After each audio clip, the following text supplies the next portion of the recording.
আপনাদের হয় কি না জানি না, কিন্তু আমার কিন্তু মাঝে মাঝেই মনে হয় যে রান্না করতে একদম ভালো লাগে না।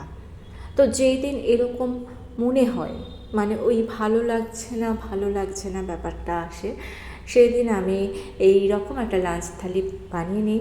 রান্নাঘরে বেশিক্ষণ থাকতেও হয় না, আবার খাবারটাও কিন্তু বেশ ভালো হয়। তো ভাবলাম আপনাদের সঙ্গে একটু শেয়ার করে নিই।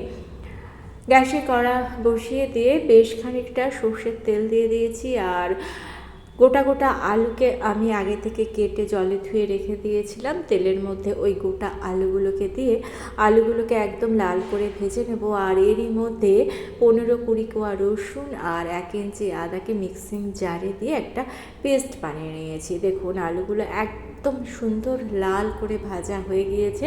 এরকম লাল করে ভাজলে আলুটা তাড়াতাড়ি সেদ্ধ হয়ে যাবে।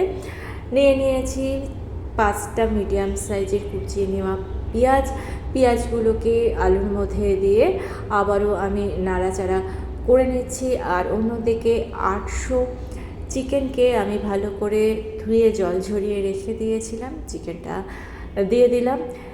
চিকেনের মধ্যে দিয়ে দিচ্ছি সেই বেটে নেওয়া আদা রসুন বাটাটা আমি একটু বেশি দিচ্ছি। আমি কিন্তু চিকেনে রসুনের পরিমাণ একটু বেশি দিই।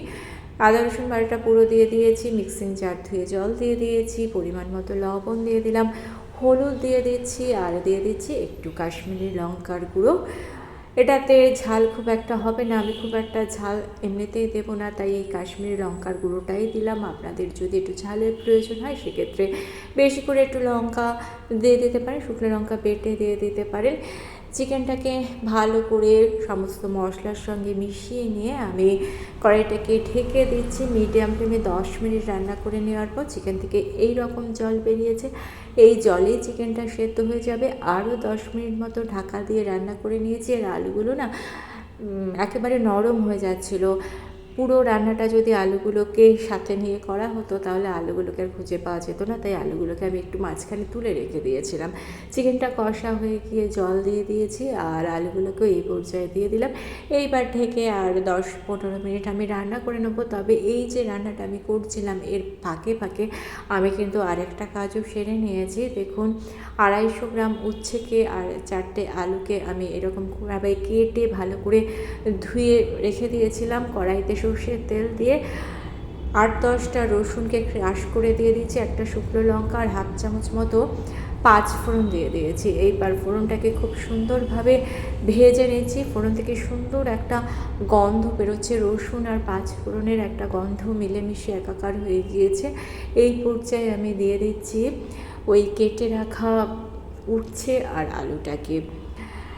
স্বাদ অনুযায়ী লবণ দিয়ে দিচ্ছি, ভালো করে নেড়ে চেড়ে দিয়ে দিলাম। নেড়ে চেড়ে দিয়ে আমি এটাকে একটু ভেজে নেব। আর এর মধ্যে আমি হলুদও ইউজ করছি। রসুনটা দিলে না এটা একটা সুন্দর ফ্লেভার আসে। উচ্ছে আলু তো ভাজা সকলেই খান, কিন্তু এই রকম রসুন দিয়ে ভেজে, মানে রসুন ফোড়ন দিয়ে ভেজে খাবেন, দেখবেন সুন্দর একটা আলাদা ফ্লেভার আসবে, মনে হবে এটা দিয়েই ভাতটা খেয়ে নিচ্ছি। আর দেখুন উচ্ছে থেকে কিন্তু বেশ খানিকটা জলও বেরিয়ে গেছে। এই জলটা দিয়েই কিন্তু উচ্ছেটা সেদ্ধ হয়ে যাবে। মোটামুটি দেখুন 10 মিনিটের মধ্যেই উচ্ছেটা আর আলুটা সেদ্ধ হয়ে গিয়েছে।